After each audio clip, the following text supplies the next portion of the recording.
Before I begin, thank you for inviting me. Sorry, I speak no Italian other than ciao.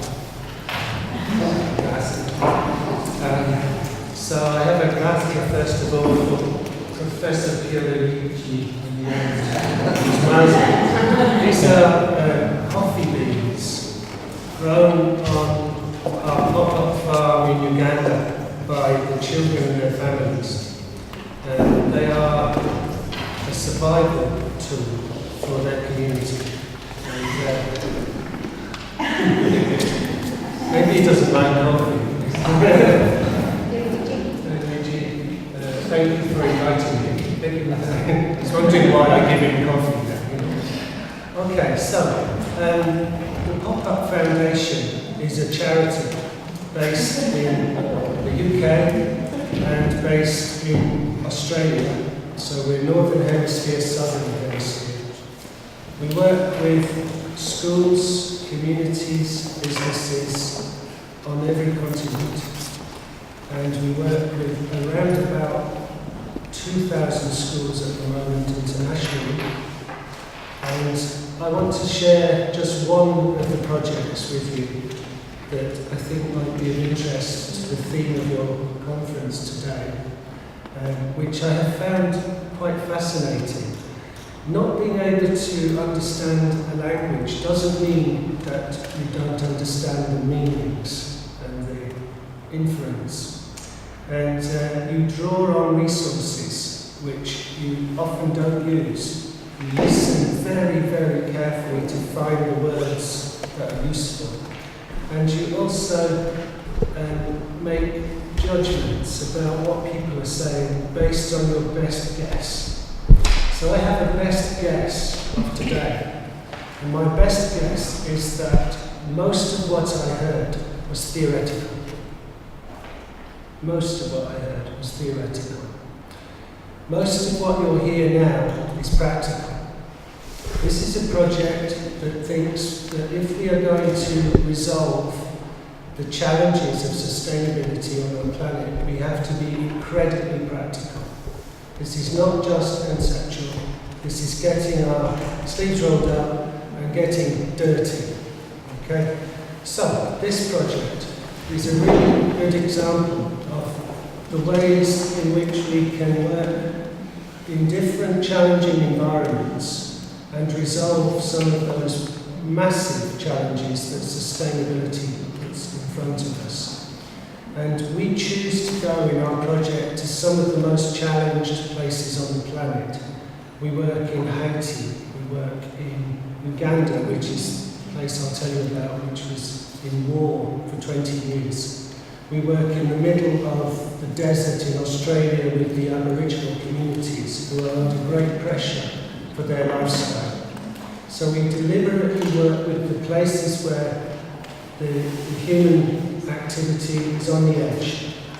And in doing that, we learn a lot about urbanism, sustainable consumption, and solutions perhaps that we can experiment with in our modern Western systems. So this project is very simple. It was designed to improve the lives of people in the war zone in northern Uganda, which has been devastated by war for the last 20 years.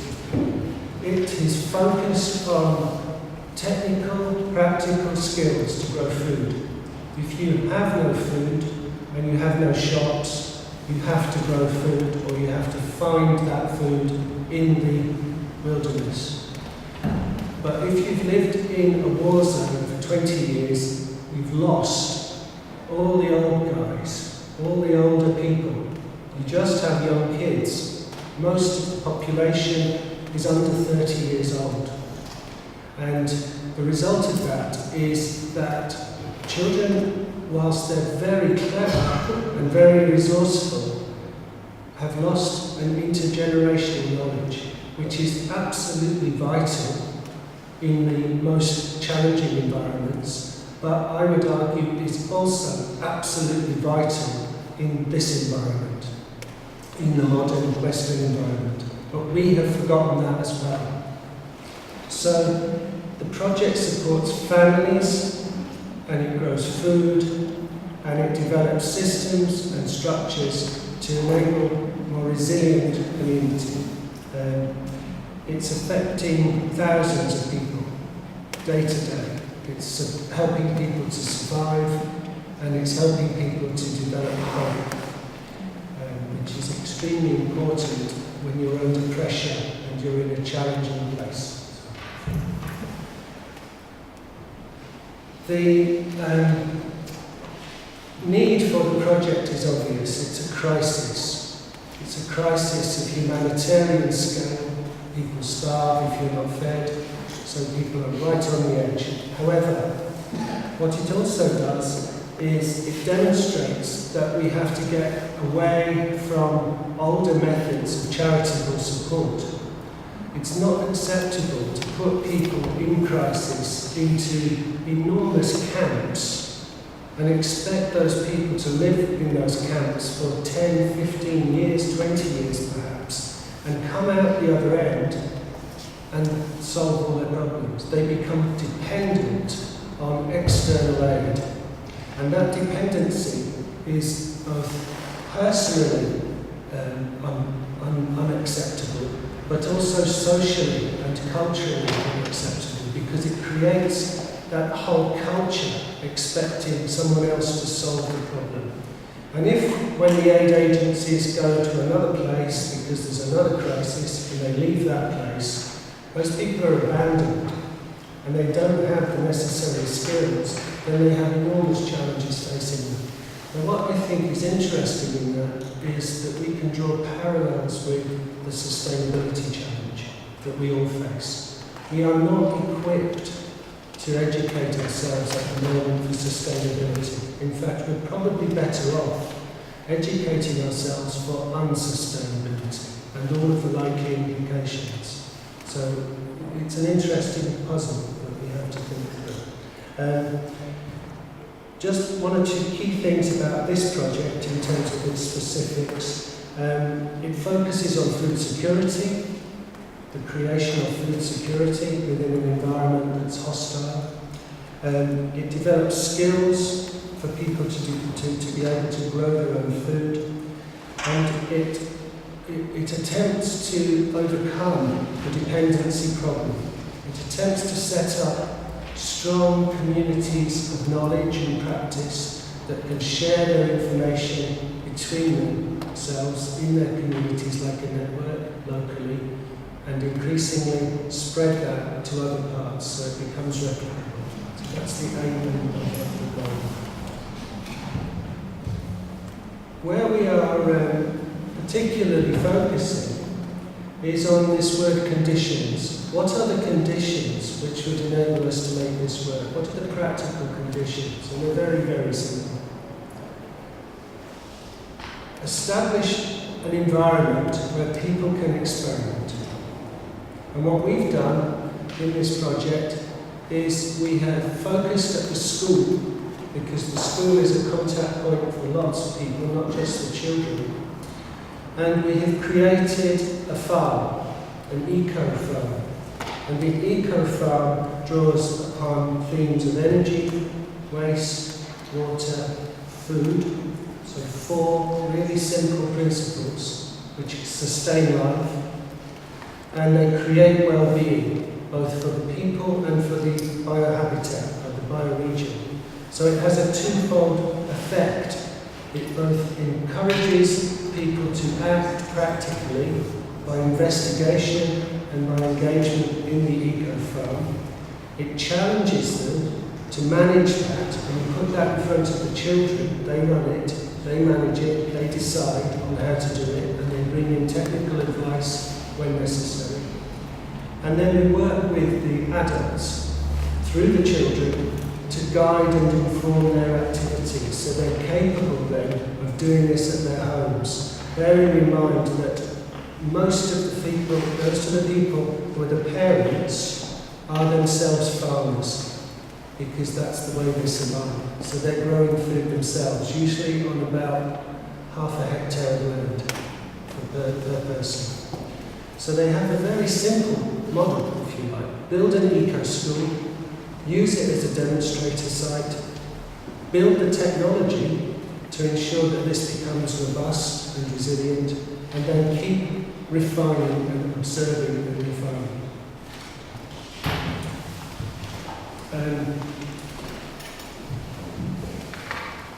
The school model, the action plan, is entirely replicable. You can do this in all sorts of places. We've trialled this in Uganda, but we're using it in Australia, we're using it in New York, we're using it on the west coast of Canada, we're using it in the UK, we're using it in France, we're using it in Haiti. So the Uganda model has helped us to experiment more widely with students internationally. There are 5 key themes that this raises in the plan. Governance, a sense of place, knowing where we are in our community, the creation of knowledge from the ground up, doing things, taking action, and building a resource which can be developed over time and owned by people.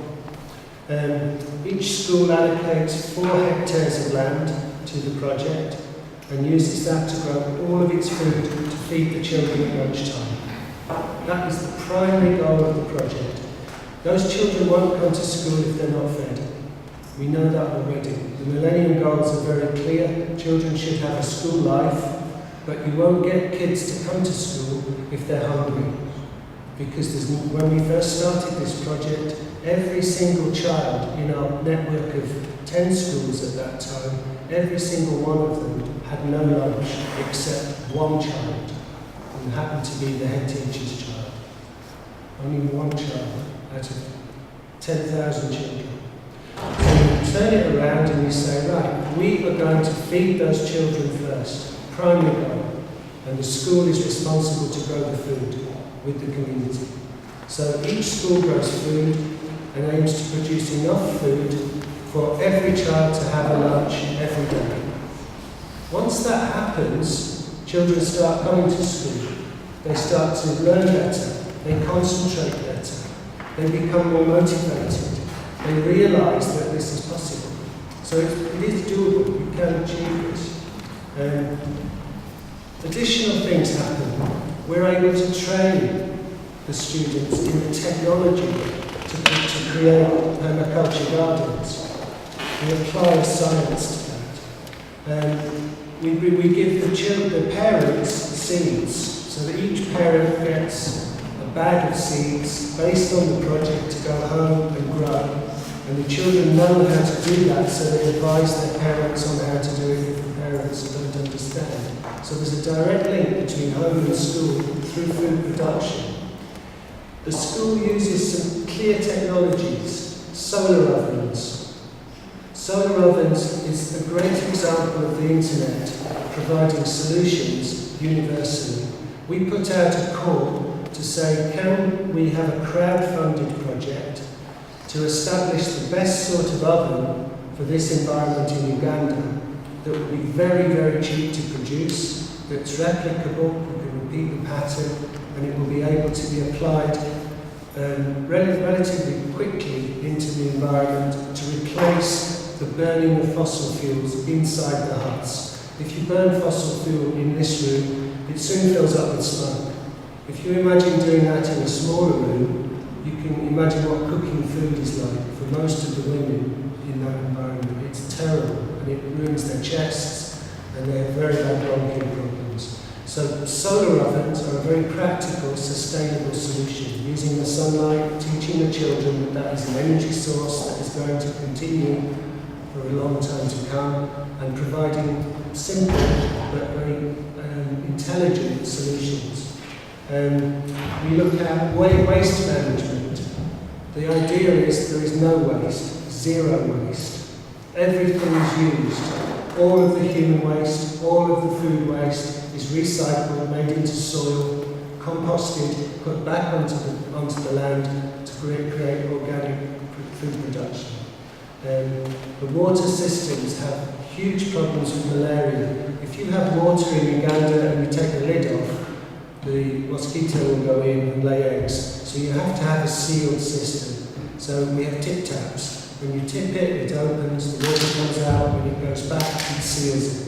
It's a very simple, secure system. It's easy to do. You can make them very easily, very practical. And finally, the permaculture practice is designed to ensure that we have long-term, sustainable, local food farming solutions that can build knowledge around sustainable community. We then got help from agencies that wanted to work with us to design the school. And we used the earth from the ground, and we ran the earth hydraulically and made round earth buildings. They're very, very ecologically robust, sound, simple buildings that bring the community into the building process. So we educate them on how to build sustainable buildings. Next.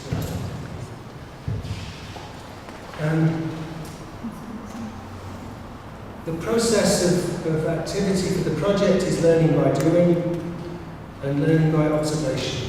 Those are the two skills. We observe, we watch, we learn from each other, we share the knowledge, we continually utilise the observational skill to inform and guide.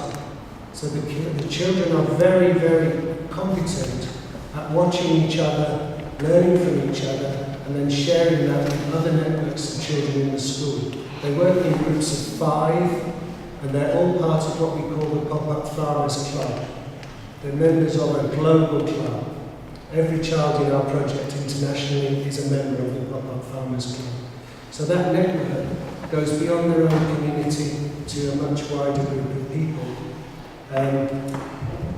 We have established some really simple monitoring and evaluation techniques, which involve the students themselves telling stories, making video when they have available phones, smartphones to do that, drawing pictures, building sculptures, talking to visitors when the visitors do come and showing them around. It's all led by the students. It's all led by the students who are very, very proud of the work that they're involved in.